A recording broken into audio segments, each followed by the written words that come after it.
Good afternoon.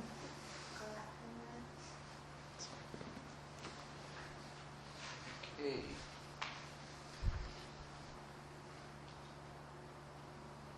Yes. Yeah, the questions continue from last night. Okay. Ask about the sutra for earnest contemplation. For application of Yes, right. Mm-hmm. Okay, because we talking about last night. The feeling is the same as the feeling we're talking about in the 5 correct? Yes. How about, okay, first question is, how about the body? Is the body the same as the, talking about here? Yeah, the same as the 5 correct? Yes. As I understand, it's not the same. Well, it is, but it's from a different approach. And the contemplation of the body in the sutra, it actually begins with meditation instruction on how to learn to develop concentration and mindful awareness using breath meditation. And that's what the first part of the contemplation of the body is about. The other parts of it, though, are examining the body in terms of the 4 elements and in terms of the 32 parts of the body, and then in terms of the impermanence of the body through the way that it decomposes. It's in a graveyard meditation. So in that particular practice that they're describing there, it's not just recognizing that the body is the source of our sensory experience, which of course is something that does come from that practice, but it's also examining the body in terms of overcoming our attachment to the body, seeing the body as being impermanent, made up of parts, examining that although we may think the body is beautiful and wonderful, if we examine the parts individually, that we find that they are unattractive by themselves. And that also recognizing that this body is subject to decay. So it's not having attachment. A large part of that contemplation is about not having mistaken views and attachment towards the body. So it's certainly we would say that whole contemplation is about the form aggregate as the body. And then the follow-up question is that, okay, should we practice the 4 application of mindfulness in our meditation? Or if yes, how? And if not, why not? Well, the first part of the mindfulness of the body, which is learning how to meditate, that's very important. If you have attachment to the body, then it would probably be useful for you to do the meditation on the 32 parts of the body and the 5 elements, or 4 elements, and the decomposition of the body. But if you don't feel that you have a lot of attachment to the body and a lot of belief that I am my body and that sort of thing, then the most important way to apply that contemplation is through the examination of feelings in the body. You should do these 4 applications of mindfulness as much as possible in every part of your life, to examine that sense experiences and sensations of the body give rise to feelings, and that feelings give rise to mental states. And the 4th contemplation there is the contemplation of dhammas. Dhammas are the phenomena that we experience, and that is really mental. So that fourth contemplation is really about investigating the dependently originated, mind-created nature of the reality that we find ourselves in. Because one meaning of Dhamma is reality. And the reality that we find ourselves in is this mind-created, dependently originated reality. So this sutra is a wonderful practice, but it's a practice to learn to apply all of the time in every part of your life. So I'm absolutely in favor of that. But the specific practices on the 32 parts of the body and the decomposition of the body and things like this are only especially useful if you are someone who has a lot of natural attachment to the body. The rest of them are really good. The rest of them can lead you right to the stage of being an arhat. Yeah, how about the four elements?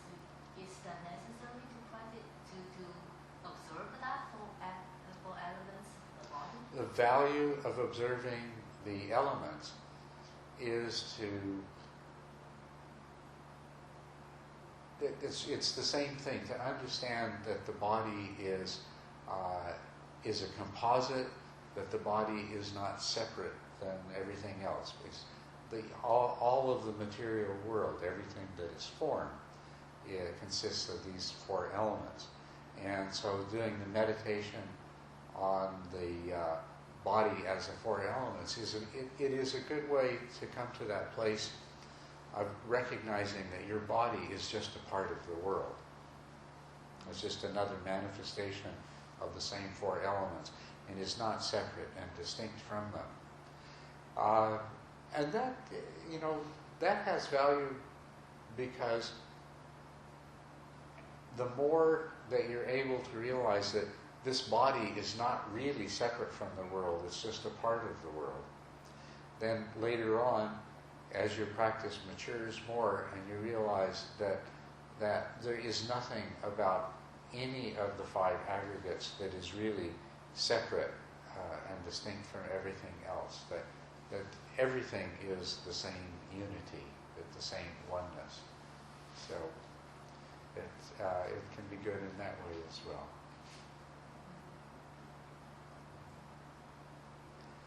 But in terms of the amount of time that a person has to practice, some of these contemplations of the body, if you have a limited amount of time to practice, you're far better off doing the samatha and vipassana practices than to spend many, many hours contemplating the 32 parts of the body or things like that. How about the other three? The other three we should practice we should practice in our meditation. The feelings and the mental state. Yeah. Always, yes, in meditation and out of meditation. While you're meditating, you experience feelings of pleasantness and unpleasantness. And part of practicing mindful awareness when meditating, part of introspective awareness, is realizing the experiences you have of pleasantness and unpleasantness associated, of both the mental and the physical kind, associated with your practice. We feel satisfied when our mind stays on the meditation object, and that is a pleasure that is originating in the mind, and it's a satisfaction of an accomplishment. Mental states. We experience many kinds of mental states during meditation. You experience the satisfaction I just mentioned. You also experience restlessness. You experience impatience. You'll experience craving, desire. Be aware of these mental states when they're coming up, when you're meditating, rather than it's just you're ignoring everything in favor of just developing single-pointedness. It's also about learning about your mind. And you learn about your mind by what's happening in the present moment. So when you're sitting and meditating, everything that happens is a legitimate thing for you to be mindfully aware of. The hindrances, if we look at the fourth of these contemplations, you see that the 5 aggregates and the 5 hindrances, those are the first 2 of the fourth part of the contemplation. And this is very much a part of your meditation practice, that when you're sitting there and there's a sound, that's a sensation, and there arises in the mind a perception, and that's associated with a feeling, and there's consciousness of it. Just noticing the 5 aggregates as they make themselves evident while you meditate, and then you bring your attention back to the sensations of the breath, and you notice sometimes there's perception of breath in relation to that, and sometimes there's just the sensations, and there's the feelings associated with that. And consciousness is what you're dealing with continuously. Conscious awareness, you're changing the focus of consciousness. You're shifting the breadth of awareness that's associated with consciousness. You are experiencing one kind of consciousness arising and another kind of consciousness passing away. So you're doing that contemplation while you're meditating. And then, of course, the 5 hindrances.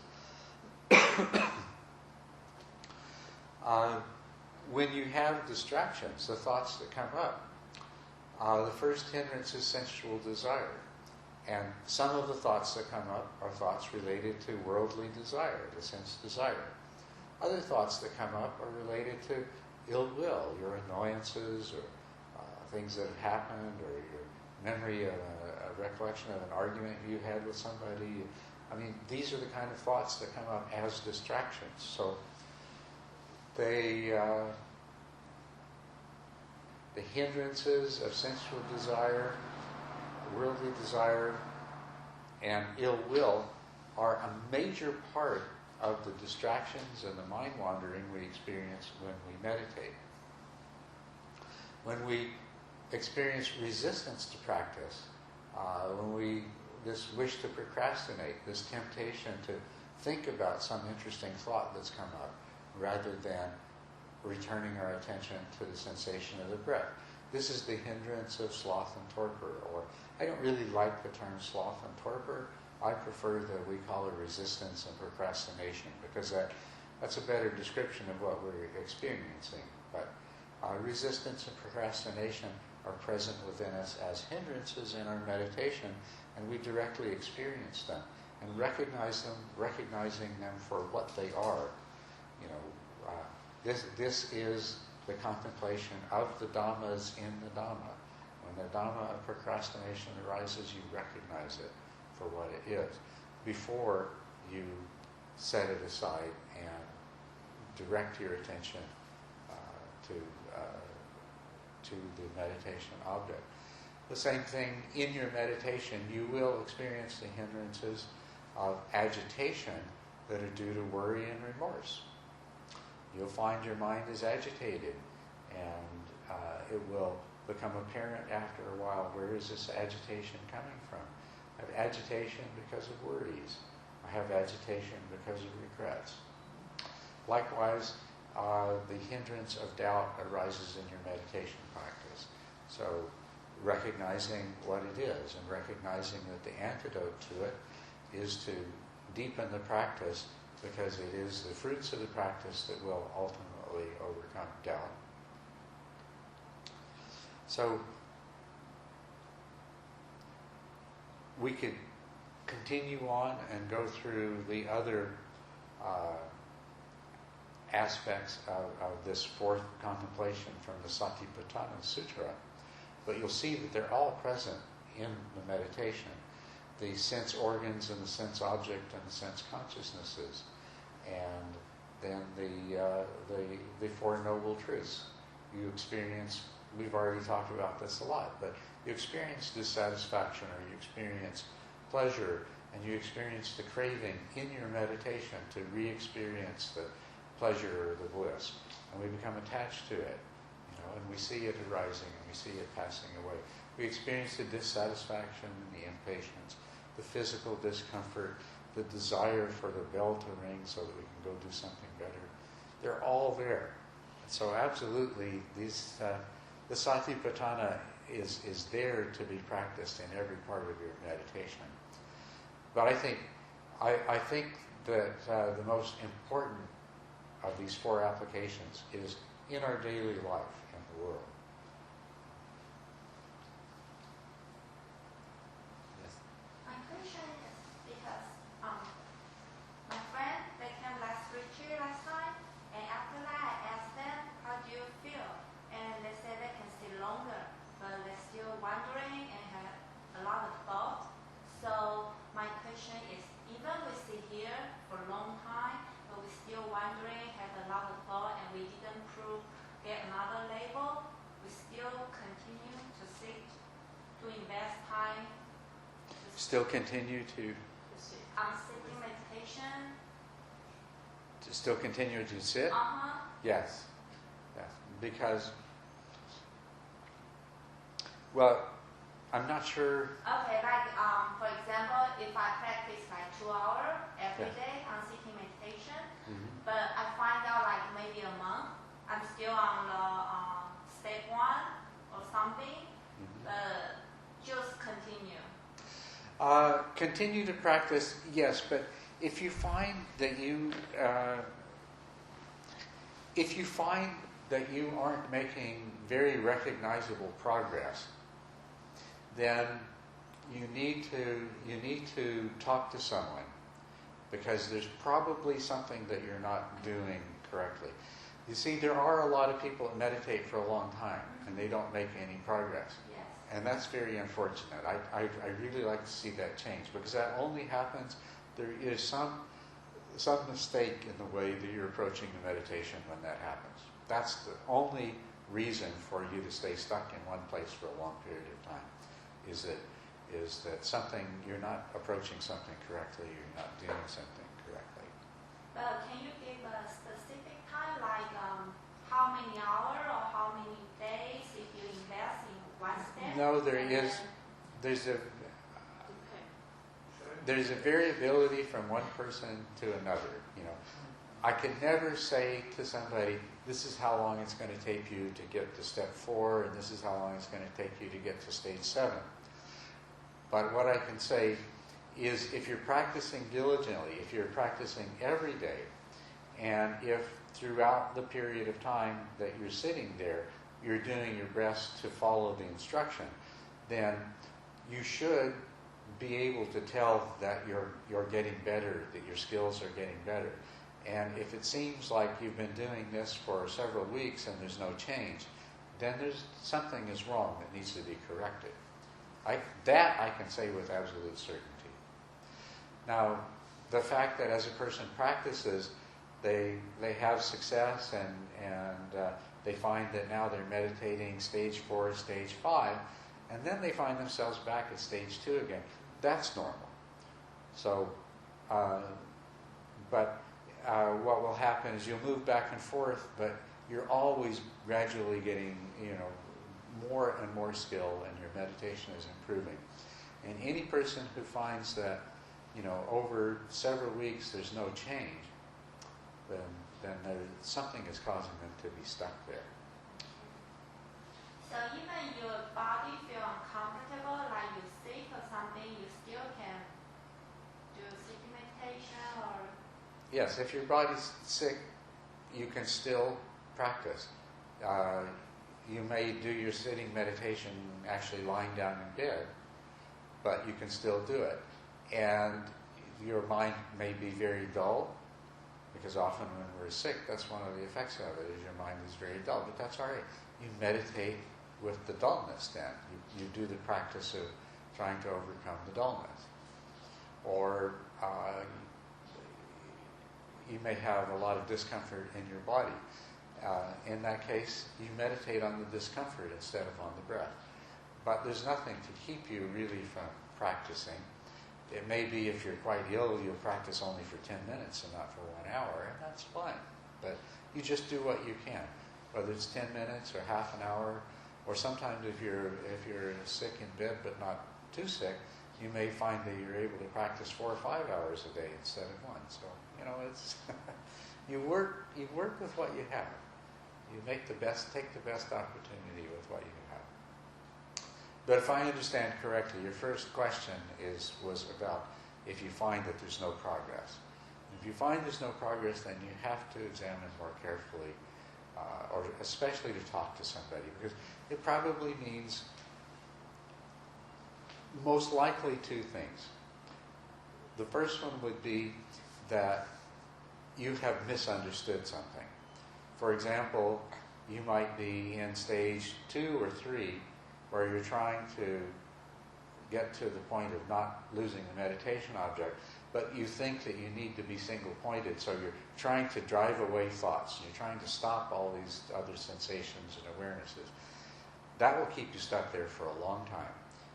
If you try to be single-pointed at the same time that you're trying to learn to overcome mind wandering, you won't have much luck. But here you say the object, usually you mean the breathing. The object, when I say, Yeah, we practice. usually when I'm talking about it, I mean the sensations of the breath. But all of the same principles will apply no matter even if you're using a different kind of meditation, the same principles will apply. So the one thing I said was that probably there is some misunderstanding. If somebody is stuck, the reason that I see people get stuck is there's some part of the instruction that they don't like, or they think they know a better way. And so they're not actually following the instruction. They're doing something different. And that will result in a person being stuck as well. Yes?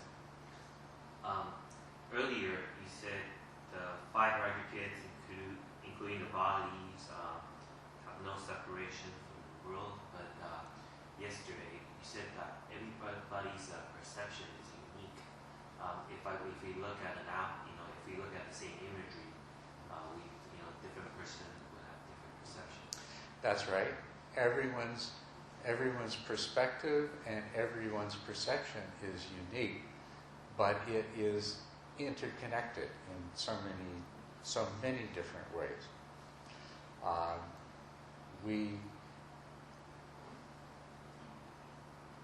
The entire contents of the mind are the result of the interaction with the world through the senses. And so the world we live in has played a role in creating the mental formations, creating the predispositions to certain kinds of perception. So the perception that each of us has may be different one from the other, but they're all interconnected. The interconnectedness, each of us is a part of the interconnected whole. And so therefore our unique perceptions are still dependent upon and determined by that whole that we're interconnected with. The other thing is that we might imagine a human being that was born alone on a desert island. Don't know how they get through childhood, but anyway, imagine that their whole concept of the world is created only by themselves. But this is not what happens with us. Our understanding of the world isn't the result only of our sensory experiences. For the first few years, we build an understanding of the world almost entirely through our own sensory experiences. But at some point, we reach a stage where now we are learning and creating an image of the world, of the universe, that is based on other people's experiences. They're teaching us because we're human beings and we learn from each other. And most of what we learn has nothing to do with our own experiences. You know about all kinds of things that you have never experienced. And so, in that regard, your mental formations are, to a large extent, determined by the mental formations of other people that you're in contact with.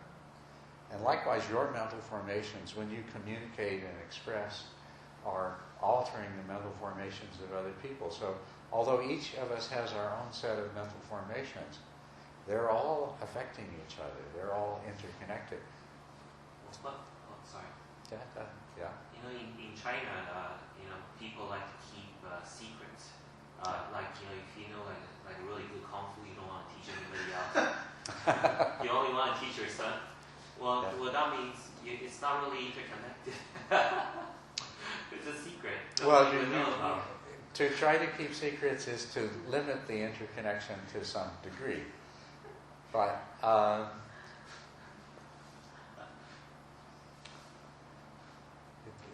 if we go to an even deeper level, we'll find there's far more interconnectedness there. Like how this secret gets arrived at its conclusion is based on a lot of understanding from other people too. That's right. I see. And two very secretive kung fu masters on opposite parts of China can discover the same thing from the same information, and that information may be common to everyone. The only difference is they put it together in a particular way. But because it's common to everyone, even though they had no contact with each other, they can still come to the same secret truth, right? Yes. Yeah. Question. When you talk about the mental formation, do the example that we affect each other's. Maybe say this way: the mental formation in Deborah's mind is contribute for a lot of people. They know that. So can I say that it's the part of to understanding we are not separate? Is because the mental formation is the cruel element we take our action and feeling and all the things. But inside these elements, is contributed by a lot of people. That's right. So that is saying we are not separate. Is mean part of that? That's right. We are not separated. We are much more interconnected than we realize. But we can realize that we are interconnected if we just reflect on it. But, a group of people that associates with each other has a very strong influence on each other. And of course, whole societies and whole cultures develop very similar ways of viewing and understanding things because they are sharing their own mental formations in that way.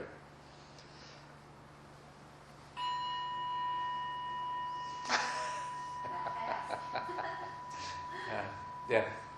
Well, you seem to be using the word separate in the sense of independent. You say we're not independent. We are not independent. And I certainly understand that we're not independent. Right. But separate, I'm looking for more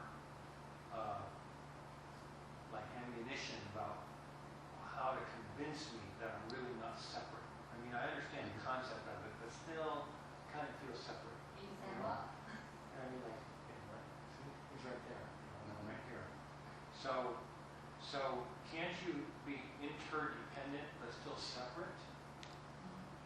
We can be interdependent, and our minds can contrive boundaries to identify separateness.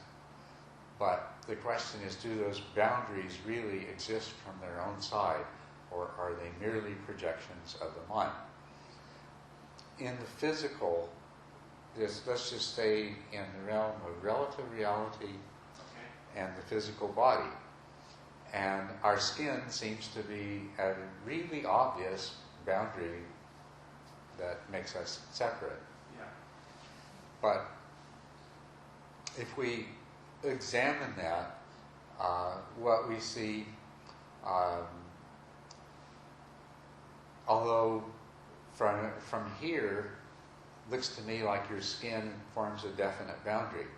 But if I examine it close enough, there's bits of your skin falling off and there's bits of the environment attached to it.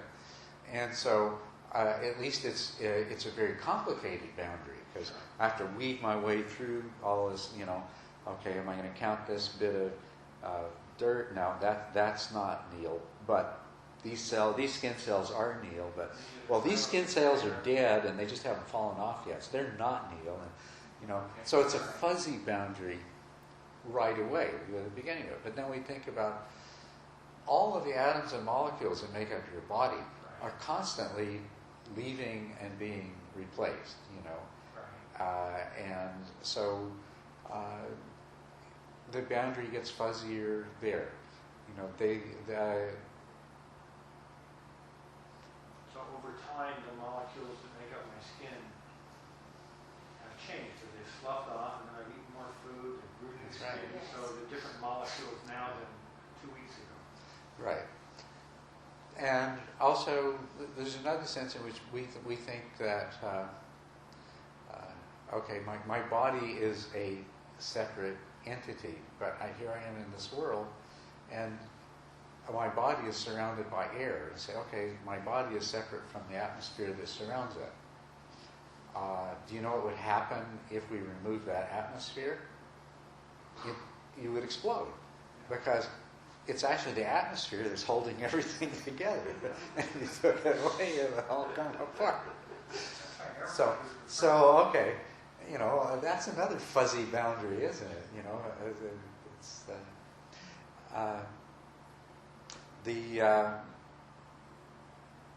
in every single one of us, there is breathing the air that each other has breathed. It's constantly mixing. The most interesting thing is, do you know that there are thousands of atoms in your body that were in the Buddha's body at one time? And that's true of every single person on Earth.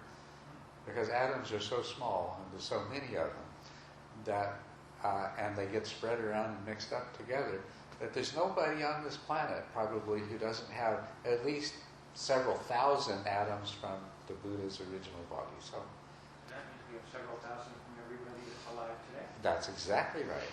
Yes, we're exactly. So is this an ammunition for seeing? Yeah, that's pretty good. Yeah. The other thing too is that even just staying once again with the physical realm, scientists find the degree of interconnectedness of everything goes far beyond what it appears to us. You may have heard that in the people that study weather, that the dynamics of complex nonlinear systems say that when a butterfly flaps its wings in Hong Kong, it will affect the weather in London eventually. We are that interconnected. So if on the physical level we are so interconnected, even though it would seem initially that on the physical level we are very, very separate, then we look at the degree of interaction that we have with each other because of the nature of the kind of beings that we are.